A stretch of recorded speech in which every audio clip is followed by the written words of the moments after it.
Old-fashioned frames are a hobby of mine. I am always on the prowl amongst the framers and the dealers in curiosities for something quaint and unique in picture frames.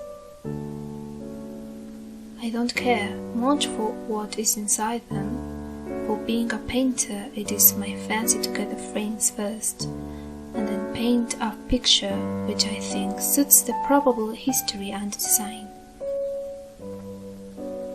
In this way I get some curious, and I think also some original ideas. One day in December, about a week before Christmas, I picked up a fine but dilapidated specimen of wood carving in a shop near Soho. The gilding had been worn nearly away, and 3 of the corners broken off, yet as there was one of the corners still left, I hoped to be able to repair the others from it.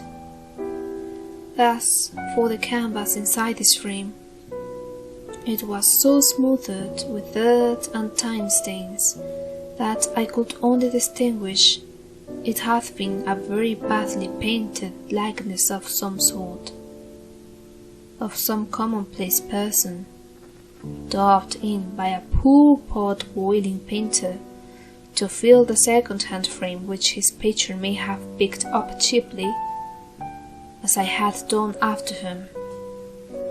But as the frame was all right, I took the spoiled canvas along with it, thinking it might come in handy.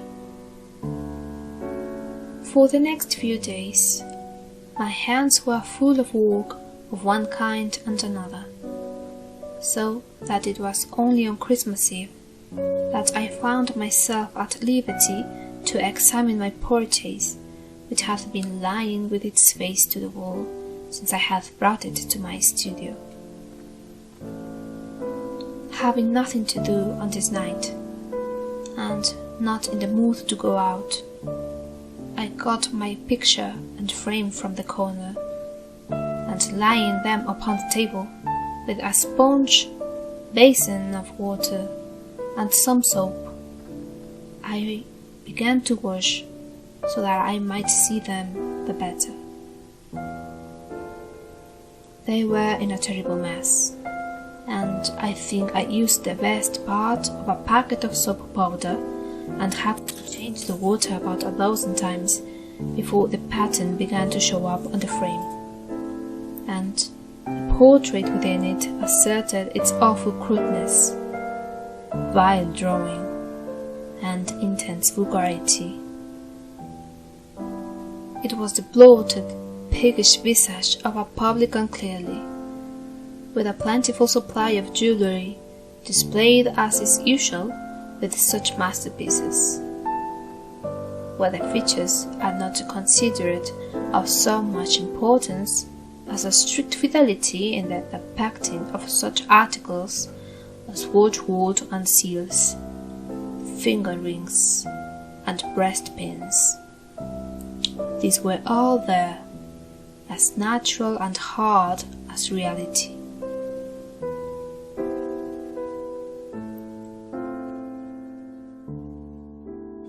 The frame delighted me, and the picture satisfied me that I had not cheated the dealer with my price. And I was looking at the monstrosity as the gaslight beat full upon it, and wondering how the owner could be pleased with himself as thus depicted, when something about the background attracted my attention.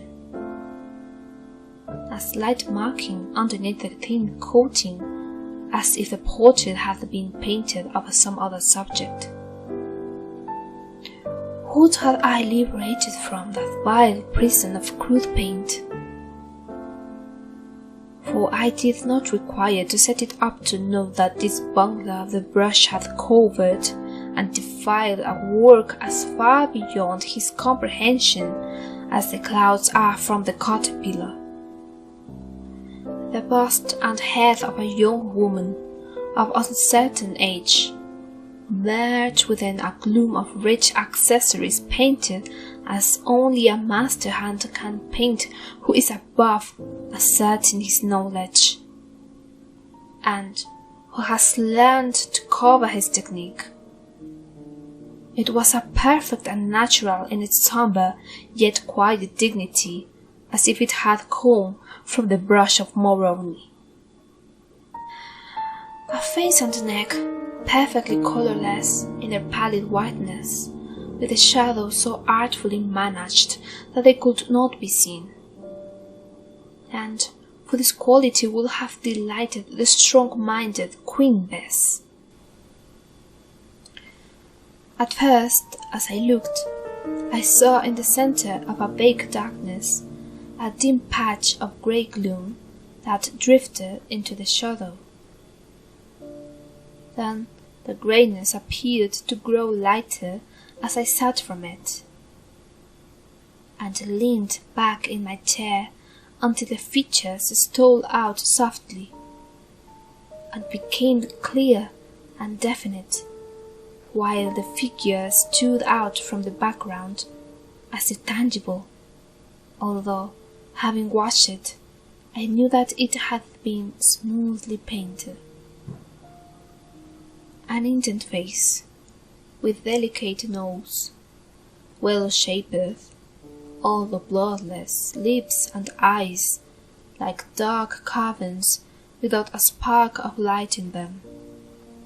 The hair, loosely about the head and oval cheeks, massive, silky textured, jet black and lustreless, which hid the upper portion of her brow, with the ears, and fell in straight indefinite waves over the left breast, leaving the right portion of the transparent neck exposed. The dress and background were symphonies of ebony, yet full of subtle colouring and masterly feeling. A dress of rich brocaded velvet with a background that represented vast receding space, wondrously suggestive and awe-inspiring.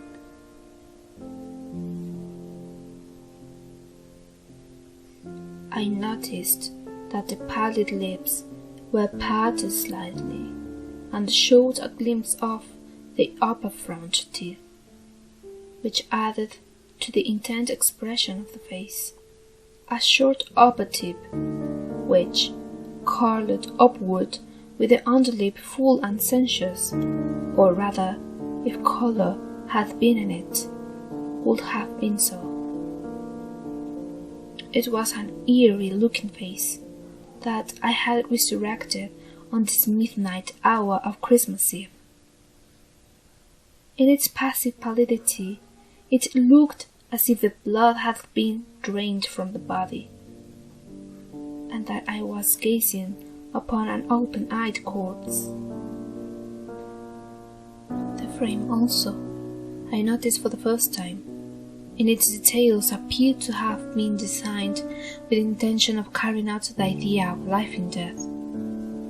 What had before looked like scrollwork of flowers and fruit, while loathsome snake-like worms twined amongst charnel house bones, which they half covered in a decorative fashion, a hideous design in spite of its exquisite workmanship, that made me shudder and wish that I had left the cleaning to be done by daylight. I am not at all of a nervous temperament, and would have laughed had anyone told me that I was afraid.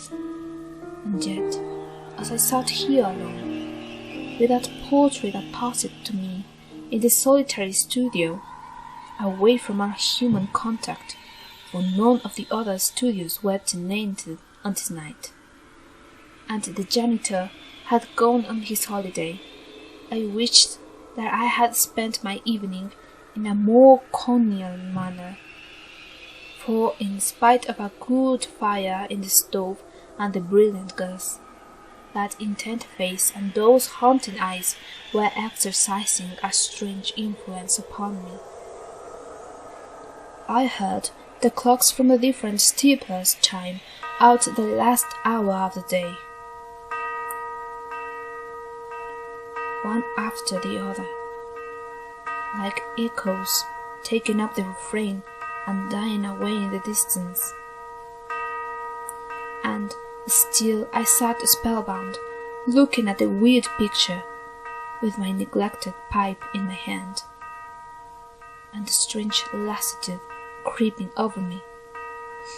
It was the eyes which fixed me now with the unfathomable depths and absorbing intensity. They gave me out no light, but seemed to draw my soul into them, and with it my life and strength as I lay inert before them, until overpowered I lost consciousness and dreamt. I thought that the frame was still on the easel with the canvas, but the woman had stepped from them and was approaching me with a floating motion, leaving behind her a vault filled with coffins, some of them shut down, whilst others lay or stood upright and open, showing the grisly contents in the decaying and stained cerements. I could only see her head and shoulders with the sombre drapery of the upper portion and the inky wealth of hair hanging around.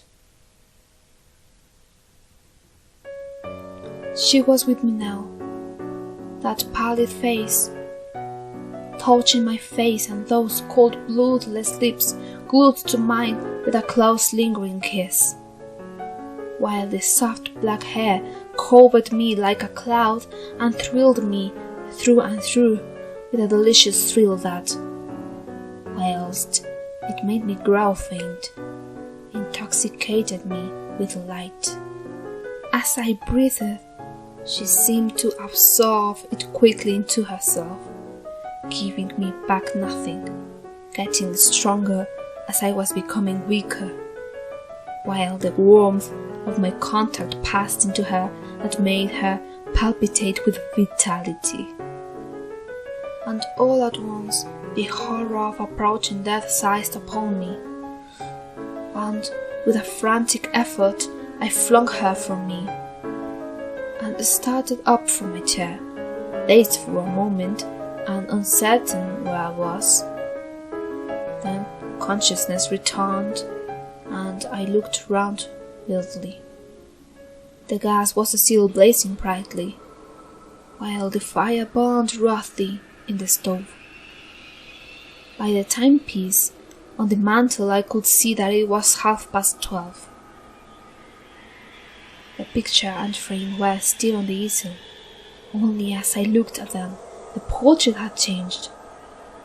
A hectic flush was on the cheeks while the eyes glittered with life and the sensuous lips were red and ripe looking with a drop of blood still upon the needle one. In a frenzy of horror, I seized my scraping knife and slashed out the vampire picture. Then, tearing the mutilated fragments out, I crammed them into my stove and watched them frizzle with savage delight. I have that frame still, but I have not yet had courage to paint a suitable subject for it.